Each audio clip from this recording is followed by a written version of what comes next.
नमस्कार दोस्तों, और आपका स्वागत है हमारे चैनल पर। आज हम आपको भारत के एक ऐसे कोने में ले जाने जा रहे हैं जहां आस्था, परंपरा और एक ऐसी अद्भुत प्रथा का संगम होता है जो शायद पहले आपने कभी नहीं देखी होगी।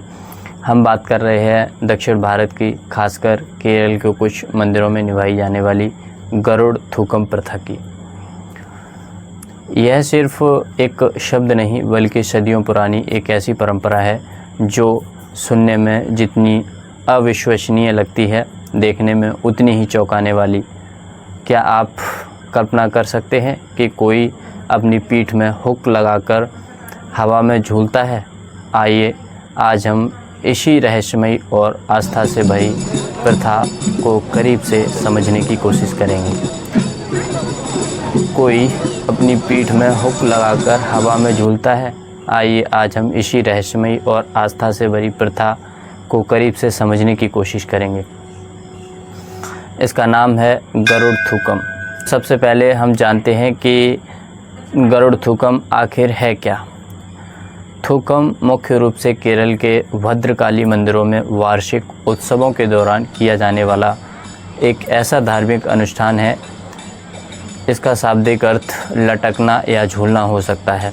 इसे गरुड़ थूकम भी कहा जाता है क्योंकि कुछ भक्त गरुड़ पक्षी का रूप धारण करते हैं अपने आस्था के साथ।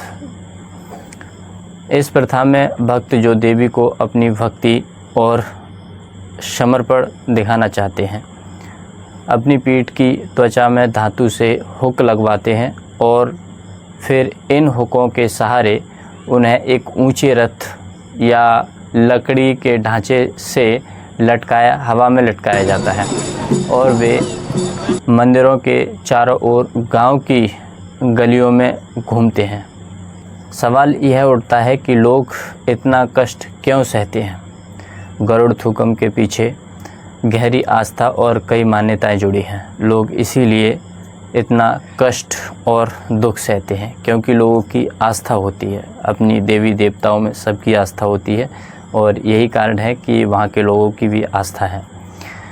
देवी को प्रसन्न करना या देवी भद्रकाली को प्रसन्न करने का एक तरीका माना जाता है ताकि वे भक्तों को आशीर्वाद दें और उनकी मनोकामनाएं पूरी करें। मन्नतें पूरी करना।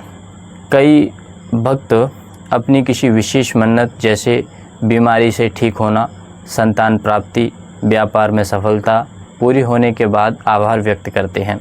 यह अनुष्ठान तभी करते हैं। पापों का प्रायश्चित यह इसमें भाग कर लेते हैं, यह त्यौहार मनाते हैं। कुछ लोगों का मानना है कि यह अनुष्ठान उनके पापों का प्रायश्चित करने में मदद करता है। परंपरा का निर्वाहन करने के लिए, है ना, कई परंपराओं के लिए, कई परिवारों के लिए यह सदियों पुरानी पैतृक परंपरा है जिसे वे पीढ़ी दर पीढ़ी निभाते आ रहे हैं। उनके लिए केवल एक प्रथा नहीं बल्कि उनकी पहचान और आस्था का प्रतीक है। ये जानते हैं इसकी पूरी प्रक्रिया। कठोर व्रत और शुद्धि। इसमें सबसे पहला काम होता है कि कठोर व्रत और शुद्धि। गरुड़ थूकम करने वाले भक्त अनुष्ठान से कई दिन पहले से ही कठोर व्रत रखते हैं। इसमें सादा भोजन, ब्रह्मचर्य और मंदिर परिसर में ही रहना शामिल होता है। वे खुद को शारीरिक और मानसिक रूप से शुद्ध करते हैं। दूसरा होता है हुक लगाना। ओट्टा थूकम, संक्षिप्त में ओट्टा थूकम कहा जाता है। यह सबसे महत्वपूर्ण चरण है। अनुभवी लोग बहुत सावधानी से भक्त की पीठ की त्वचा में विशेष धातु के हुक लगाते हैं। भक्त इस दौरान देवी का नाम जपते रहते हैं। ऐसा माना जाता है कि इस दौरान देवी की भक्ति से उन्हें दर्द महसूस नहीं होता। तीसरा है रथ की तैयारी। इसी में तीसरा जो चरण होता है वो है रथ की तैयारी। इसे कहते हैं थूकम बंदी।